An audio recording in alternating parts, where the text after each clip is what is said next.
Hello friends, welcome to e-learning class. I am Sunita Arora and presently I am working as Head of Department of Computer Science and Applications at Dr. B.R. Ambedkar Government College, Kaithal.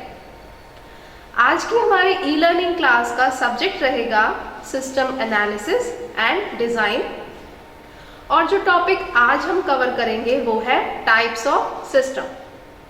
ये lecture BCA, BSc computer science, PGDCA और MSc students के लिए beneficial रहेगा। तो चलिए start करते हैं types of system. ये क्लासिफिकेशन की गई है सिस्टम्स की according to function they perform. तो हम एक एक करके इनको देखेंगे। Physical abstract system, open close system, deterministic probabilistic system, formal informal information system and computer based information system. सबसे पहले देखते हैं physical and abstract system. Physical system क्या है? वो सिस्टम्स जिनकी फिजिकल एग्जिस्टेंस है, जिनको टच कर सकते हैं, जो रियल सिस्टम्स हैं, जैसे computer system, library, hotel, hospital, ये सभी क्या है? एक्चुअल रियल सिस्टम जिनकी कोई एग्जिस्टेंस है, फिजिकल एग्जिस्टेंस है। और दूसरी साइड पे कौन से है? Abstract system. वो कौन से? जो रियल सिस्टम को रिप्रेजेंट कर रहे हैं। जैसे किसी सिस्टम को बेटर समझने के लिए हम उसका मॉडल बना लेते हैं, उस मॉडल को हम उस पर काम करके देखते हैं, उससे एक्चुअल सिस्टम को समझते हैं। जैसे ट्रैफिक सिस्टम है, अगर उसको देखना है, समझना है, तो हम सिमुलेट करके ट्रैफिक सिस्टम की क्या कर लेते हैं? मॉडलिंग कर देते हैं। तो वो एक्चुअल सिस्टम तो नहीं है, वो क्या कर रहा है? एक रियल सिस्टम को रिप्रेजेंट कर रहा है। तो इस तरह का सिस्टम क्या होता है?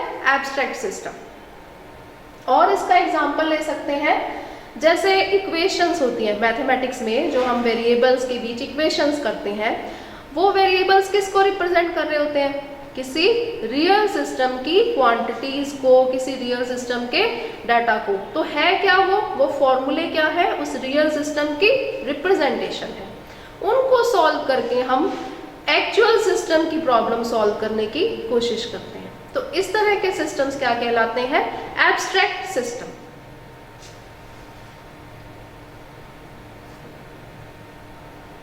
Next is open and close system.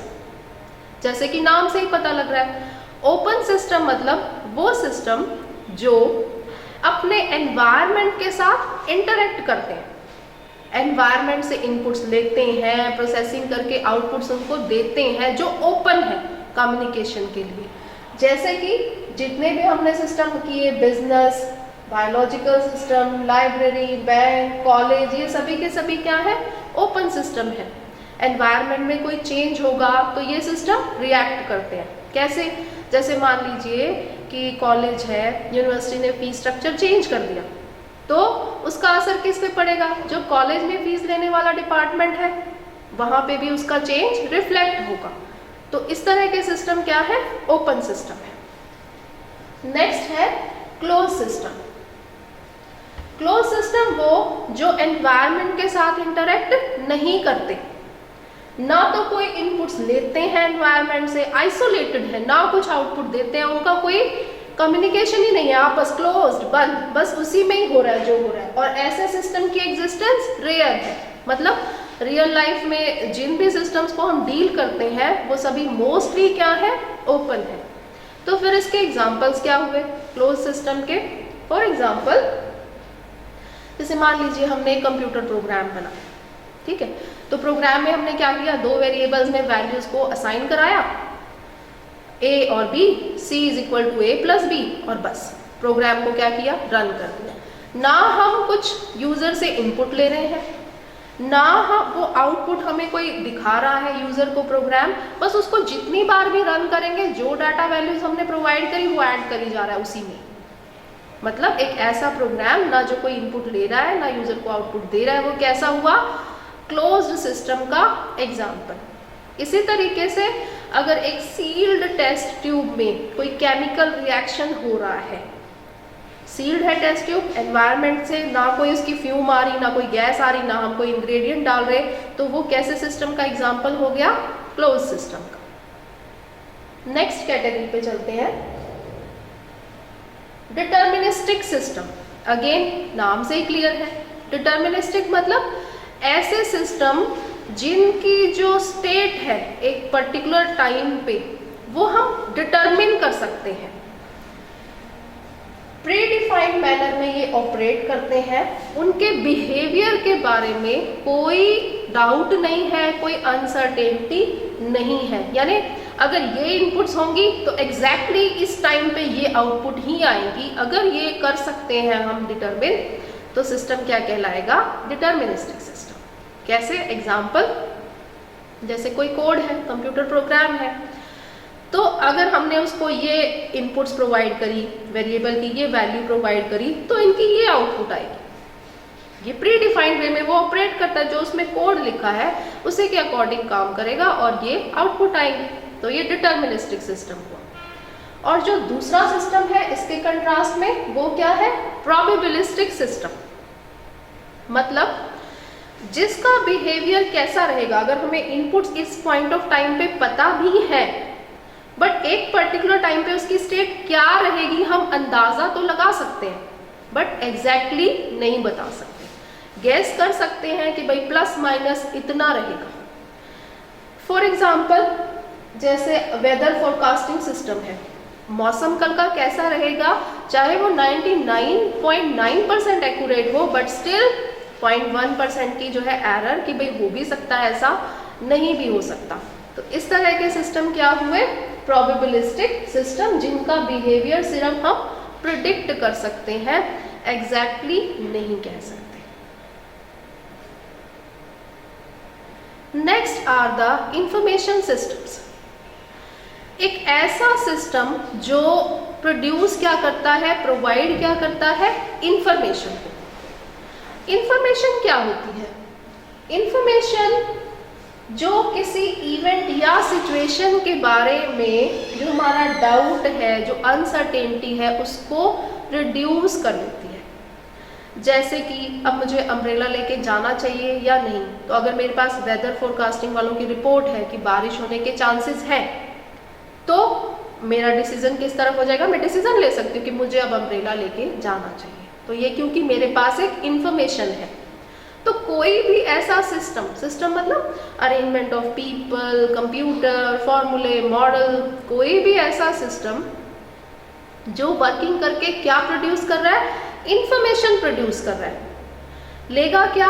वो रॉ वैल्यूज या डाटा को लेगा, उनको प्रोसेस करेगा, मॉडलिंग करेगा, फॉर्मूले लगाएगा, रीऑर्गेनाइज करेगा, और उसका आंसर क्या आएगा? वो इंफॉर्मेशन प्रोड्यूस कर रहा होगा। तो उस सिस्टम को हम क्या कहते हैं? Information system. तो हम देखते हैं ये कितने टाइप के होते हैं। सबसे पहले क्या है? Formal information system. फॉर्मल मतलब एक ऐसा इंफॉर्मेशन सिस्टम जो ऑर्गेनाइजेशन के हायरार्की चार्ट पे बेस्ड है, और जिसमें इंफॉर्मेशन का डिस्ट्रीब्यूशन कैसे हो रहा है? इंस्ट्रक्शन, मेमोज या रिपोर्ट्स की फॉर्म में टॉप लेवल से यूजर तक। कैसे? इसको हम डिटेल में देखते हैं। जैसे ये हमने एक ऑर्गेनाइजेशन चार्ट लिया है। टॉप लेवल पे कौन है? प्रेसिडेंट है, फिर वाइस प्रेसिडेंट है, अलग अलग डिपार्टमेंट्स के। हर एक वाइस प्रेसिडेंट के नीचे कौन है? मैनेजर्स है जो वर्क कर रहे हैं, प्लांट 1 का, प्लांट 2 का, 3 का मैनेजर्स।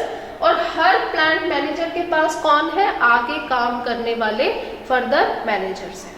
अगर हम कॉलेज सिस्टम का एग्जांपल लेते हैं, तो कॉलेज के टॉप पे कौन हुआ? प्रिंसिपल, वहाँ का प्रिंसिपल। आगे उसके नीचे कौन है? अलग अलग डिपार्टमेंट्स हैं, टीचिंग है, नॉन टीचिंग है। फिर उनके नीचे आगे कौन हुए? उनके आगे सबऑर्डिनेट अटेंडेंट हो सकते हैं, स्टूडेंट्स हैं। तो इस तरीके से हर ऑर्गेनाइजेशन में पोजीशंस का एक हायरार्की चार्ट होता है। अब फॉर्मल इंफॉर्मेशन सिस्टम क्या है? अगर प्रेसिडेंट को कोई मैसेज उसके पास पॉलिसीज़ हैं, उसको आगे एक मैसेज देना है, वो क्या करेगा? वो एक इंस्ट्रक्शंस की फॉर्म में या फॉर्मल लेटर की फॉर्म में किन को देगा? जो उसके सबऑर्डिनेट है, वाइस प्रेसिडेंट को। वाइस प्रेसिडेंट किसको डिस्ट्रीब्यूट करेंगे? आगे जो उनके सबऑर्डिनेट है, ठीक है ना। तो इसी तरीके से जैसे प्रिंसिपल को अगर कोई मैसेज देना है तो वो आगे किनको देगा? जो हेड्स हैं उनको, जो नॉन टीचिंग के हेड हैं उनको, वो फिर आगे सर्कुलेट करेंगे, उनके अंडर जो काम करने वाले हैं, आगे मैसेज पहुंचेगा स्टूडेंट्स तक। सिमिलरली अगर बॉटम टू टॉप भी कोई कम्युनिकेशन होगा तो फॉर्मल एप्लीकेशन की फॉर्म में होगा, वो भी एक सिस्टम से होके फ्लो करेगा। तो इसको क्या बोलते हैं? फॉर्मल इंफॉर्मेशन सिस्टम, जिसमें इंफॉर्मेशन का डिस्ट्रीब्यूशन हो रहा है किसकी फॉर्म में? लेटर, मेमोस या इंस्ट्रक्शंस की फॉर्म में, जो फॉर्मल है। नेक्स्ट है इनफॉर्मल इंफॉर्मेशन सिस्टम। अब इनफॉर्मल मतलब क्या एक जगह पे इंफॉर्मेशन का जो एक्सचेंज है वो सिर्फ कागजों से ही चलता है? नहीं, अगर एक जगह पे एम्प्लॉयज हैं तो वो आपस में कम्युनिकेट भी करेंगे। मान लो एक को कोई प्रॉब्लम हो रही है तो वो दूसरे से हेल्प ले सकता है ना, तो दूसरे वाला उसको क्या इन्फॉर्मेशन जो उसके पास है वो दे के उसकी प्रॉब्लम सॉल्व करेगा। ऐसे ही कॉलेज में जैसे एक जगह क्लास लगनी है तो कौन टीचर लेगा इस रूम में, किसकी क्लास लेगा, ये टाइम टेबल में फिक्स है, वो तो हुआ फॉर्मल इंफॉर्मेशन सिस्टम। लेकिन अगर कोई स्टूडेंट टीचर के पास आ जाए कि मुझे ये टॉपिक आप समझा दो, डिटेल में समझा दो, लेक्चर फ्री है जी, टीचर का भी स्टूडेंट का भी, तो वो कैसा हुआ? Informal information system. उसका कोई रिकॉर्ड नहीं है, वो किस बेस पे बना हुआ है? हेल्प करने के बेस पे, एक दूसरे की हेल्प, या आपस में जब कोई मीट करते हैं स्टूडेंट्स तो वो उनको जो नॉलेज है वो शेयर करते हैं। तो इस तरह का सिस्टम क्या हुआ? Informal information system. जैसे कि एग्जांपल्स में हमने लिखा है casual conversation, exchange of news, messages in social media etcetera, ये सारे क्या है? Informal information systems. Next class is computer based information system. अब वो नाम से क्या क्लियर हो रहा है? एक ऐसा इंफॉर्मेशन सिस्टम जो कंप्यूटर जिसका मेन पार्ट है, यानी कंप्यूटर भी उसमें इन्वॉल्व है, जो पूरा सिस्टम है इंफॉर्मेशन प्रोड्यूस करने वाला कंप्यूटर उसका क्या है? वो भी एक कंपोनेंट है। तो वो जिसमें कंप्यूटर मेजर कंपोनेंट हुआ तो वो हो गया कंप्यूटर बेस्ड इंफॉर्मेशन सिस्टम। अब ये जो कंप्यूटर बेस्ड इंफॉर्मेशन सिस्टम है ये किसके लिए इंफॉर्मेशन प्रोड्यूस कर रहा है? देखिए, किसी ऑर्गेनाइजेशन में जितने भी एम्प्लॉयज़ हैं या जितने भी लोग जुड़े हुए हैं, सबकी ड्यूटीज रिस्पॉन्सिबिलिटीज़ का नेचर बिल्कुल अलग अलग होता है। अगर हम क्लासीफाई करें एम्प्लॉयज़ को तो हम कह सकते हैं सीनियर मैनेजमेंट, मिडिल मैनेजमेंट और ऑपरेशनल मैनेजमेंट। हम आगे देखेंगे डिटेल में कि इनके क्या क्या फंक्शंस हैं। तो जो टॉप लेवल पे लोग होते हैं उनको जो डिसीजन लेने पड़ते हैं वो कैसे होते हैं? अनस्ट्रक्चर्ड।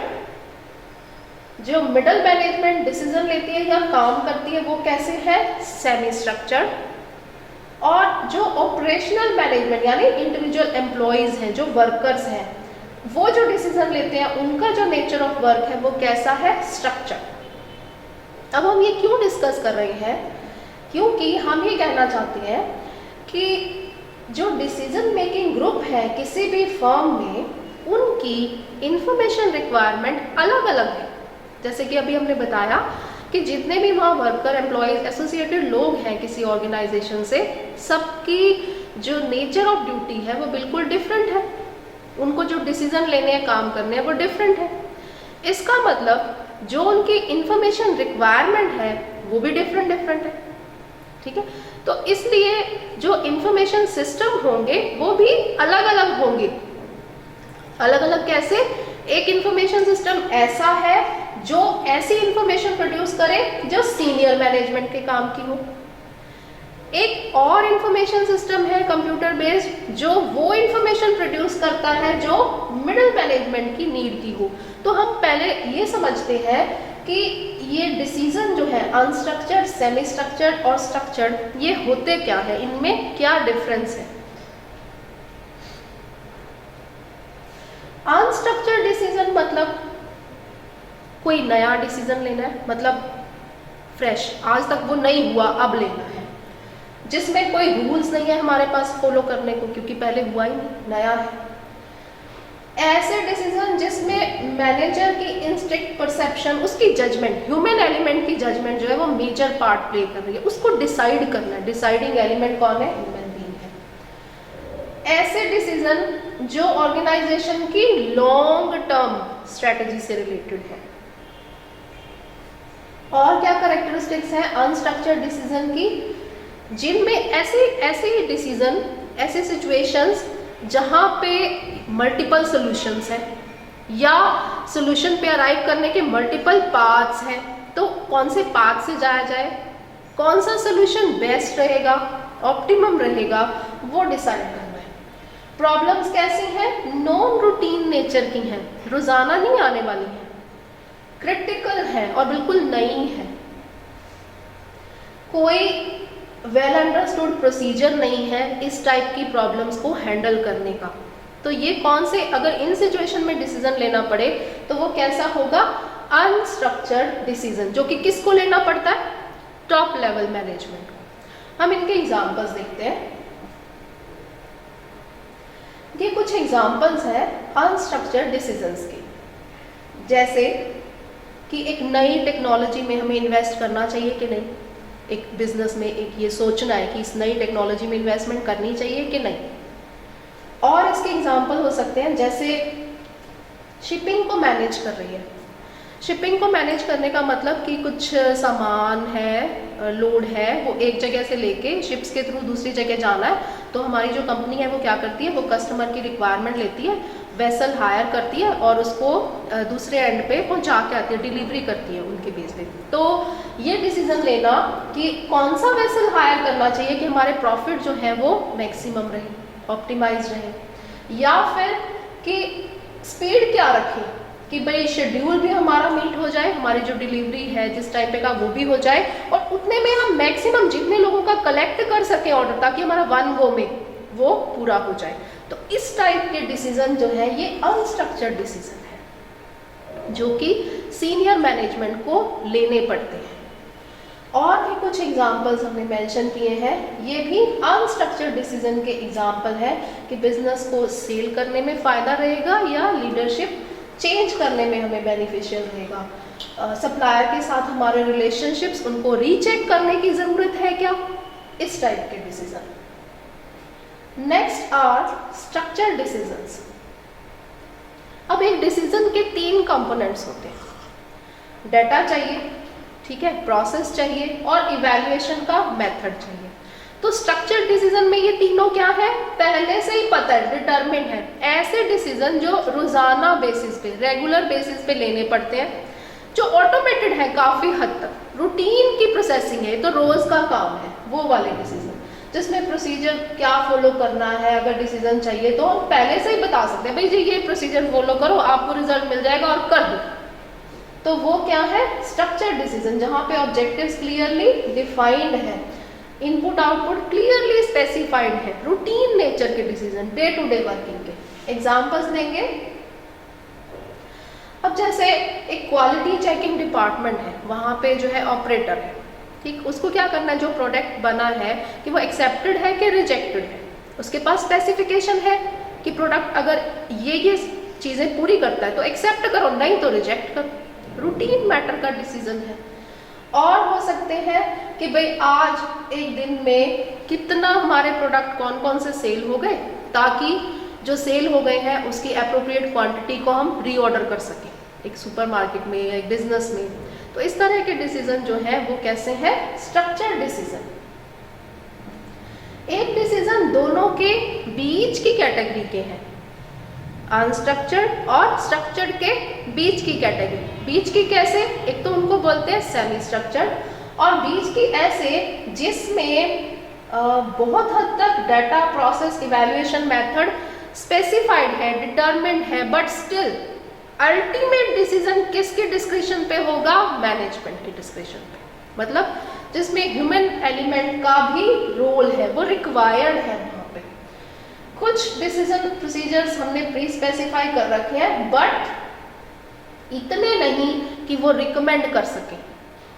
ठीक है, सिचुएशन हमारे सामने आई, हमें पता है प्रोसीजर क्या है सोल्यूशन तक अराइव करने का, बट लास्ट स्टेज पे पहुंच के ये फॉलो करना है, ये करना है या ये करना है, वो किस पे डिपेंड करता है? ह्यूमन एलिमेंट पे। तो उनको बोलते हैं सेमी स्ट्रक्चर्ड डिसीजन। इसके भी हम एग्जांपल्स लेते हैं, जैसे कि प्रोजेक्ट वर्क की शेड्यूलिंग करनी है, नेक्स्ट 6 महीने क्या शेड्यूल रहेगा, कौन कौन लोग किस टीम में मिलके इतना काम कर लेंगे कि भाई ये हम अचीव कर लें गोल। तो ये किसका काम होगा? मिडिल लेवल मैनेजमेंट का, जो शेड्यूलिंग करेगी। और इसका एग्जांपल ले सकते हैं हम, जैसे एक ब्रांच मैनेजर को इन्फॉर्म कर दिया गया कि जो पर्सन जो है ना ब्रांच आके खोलता है सुबह, वो कल नहीं आ रहा। ठीक, तो अब वो मैनेजर को डिसाइड करना है कि नेक्स्ट ड्यूटी किसकी लगानी है कि वो कल आके ब्रांच खोल दे। काफ़ी हद तक प्रोसीजर स्पेसिफाइड है, बट स्टिल किसकी ज़रूरत है? बैंक मैनेजर की जजमेंट की, डिस्क्रिप्शन की ज़रूरत है। तो इस टाइप के डिसीजंस क्या कहलाते हैं? Semi structured decision. कंट्रोलिंग हो गया, प्लानिंग हो गया, स्टाफिंग हो गया, बजटिंग हो गया, एक एरिया से रिलेटेड, तो वो सेमी स्ट्रक्चर्ड डिसीजंस। अब ये जो हमने 3 टाइप के डिसीजन देखे हैं, 3 तरह के जो मैनेजमेंट को लेने पड़ते हैं, उनको सपोर्ट करने के लिए, ठीक है, डिसीजन हम कब ले पाते हैं? जब हमारे पास इनफ इंफॉर्मेशन होती है। तो ये इंफॉर्मेशन 3 तरह की प्रोड्यूस करने के लिए 3 कंप्यूटर बेस्ड इंफॉर्मेशन सिस्टम है। Decision support system, management information system and transaction processing system. Decision support, जैसे ही हमने देखा था कि ये अलग अलग मैनेजमेंट है। जो टॉप लेवल की मैनेजमेंट है, एग्जीक्यूटिव्स और डायरेक्टर्स, उनको जो इंफॉर्मेशन चाहिए उसको बोलते हैं स्ट्रेटेजिक इंफॉर्मेशन, अनस्ट्रक्चर्ड डिसीजन लेने के लिए। टैक्टिकल इंफॉर्मेशन चाहिए मिडिल मैनेजमेंट को अपने सेमी स्ट्रक्चर्ड डिसीजन लेने के लिए। और जो ऑपरेशनल मैनेजमेंट है उसको ऑपरेशनल इंफॉर्मेशन चाहिए अपना रूटीन का काम करने के लिए, स्ट्रक्चर्ड डिसीजन के लिए। उनको हेल्पफुल रहते हैं ये इंफॉर्मेशन सिस्टम। कौन से? Decision support, MIS and TPS। अब इनकी हम इंडिविजुअल कैरेक्टरिस्टिक्स देखते हैं। डिसीजन सपोर्ट सिस्टम किसको सपोर्ट कर रहा है? टॉप मैनेजमेंट को। टॉप मैनेजमेंट को कैसे डिसीजन लेने पड़ते हैं? अनस्ट्रक्चर्ड, यानी व्हाट इफ टाइप के। अगर ऐसा होगा तो क्या होगा, अगर ये कर दें तो क्या होगा, अगर ये चाहिए तो क्या करना होगा, इस टाइप के। तो ये सिस्टम कैसी इंफॉर्मेशन प्रोड्यूस करते हैं? Strategic information. Decision support system क्या प्रोवाइड करते हैं? टूल्स। किसको? सीनियर मैनेजमेंट को। कैसे टूल्स? जो उनके लिए हेल्पफुल रहते हैं कि जो लोअर मैनेजमेंट से इंफॉर्मेशन प्रोड्यूस होकर आ रही है उसको वो एनालाइज कर सके। उसके लिए क्या क्या यूज करते हैं? प्रोग्राम्स होंगे, क्वेरी लैंग्वेजेस होंगी, मॉडल्स होंगे, ग्राफिक प्रोग्राम होंगे, रिपोर्ट्स प्रोड्यूस करेंगे, ट्रेंड्स को स्पॉट करेंगे। जैसे सेल्स का डाटा आया तो कॉम्पिटिटर्स का डाटा आया, उनको एनालाइज करने के लिए, ताकि वो इफेक्टिव डिसीजन ले सके। जो सीनियर मैनेजमेंट है अपनी स्ट्रैटेजीज को डिसाइड कर सके। जो MIS सिस्टम है वो क्या सपोर्ट करते हैं? मिडिल लेवल मैनेजमेंट को। अब मिडिल लेवल मैनेजमेंट का फंक्शन क्या है? Planning, controlling, decision making, staffing etcetera. तो उनको कैसे डिसीजन लेने पड़ते हैं मिडिल मैनेजमेंट को? सेमी स्ट्रक्चर्ड टाइप के।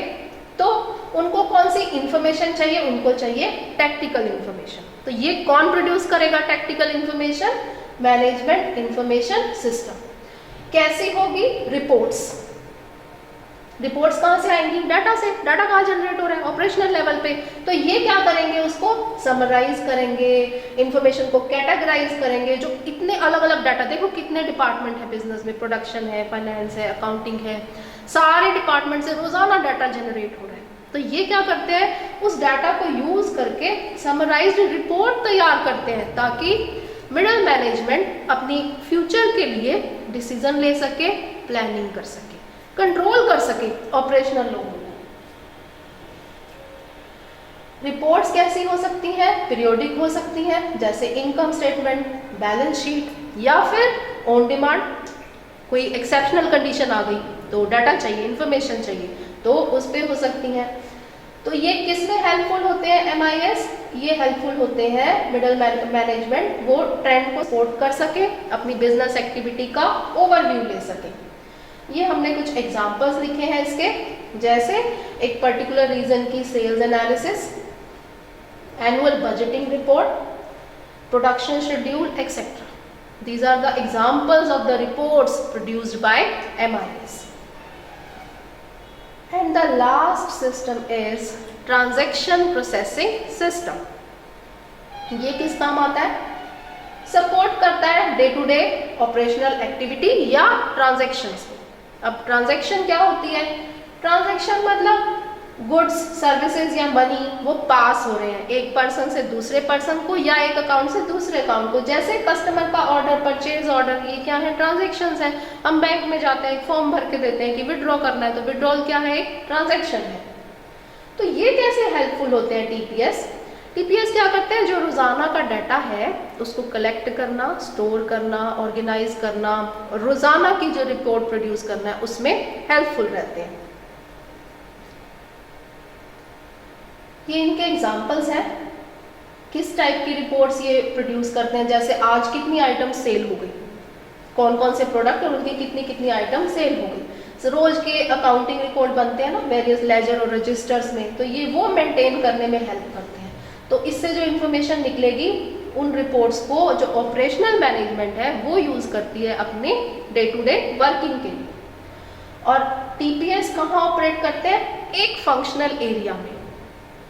मतलब जैसे मैं बता रही थी कि अभी डिपार्टमेंट्स होते हैं अलग अलग, तो प्रोडक्शन का अलग होगा TPS, अकाउंटिंग का अलग TPS, सैलरी का अलग ट्रांजैक्शन प्रोसेसिंग सिस्टम होगा। तो ये लिमिटेड एरिया में हर एक फंक्शनल एरिया के लिए जो है अलग अलग TPS होंगे। तो आज के इस लेक्चर में हमने देखा कि सिस्टम जो है वो कितने अलग अलग टाइप्स के हैं, उनकी कैटेगराइजेशन देखी, उनमें डिस्टिंक्शन किया, उनमें डिफरेंसेस देखे और इसके साथ ये देखा कि कंप्यूटर बेस्ड इंफॉर्मेशन सिस्टम कितनी टाइप्स के होते हैं, किन के लिए हेल्पफुल है और कैसे हेल्पफुल है। तो मैं उम्मीद करती हूँ कि आज की जो क्लास, ये जो लेक्चर रहा वो आप लोगों के लिए हेल्पफुल रहेगा। आप लोगों ने इतने ध्यान से सुना, बहुत बहुत थैंक्स।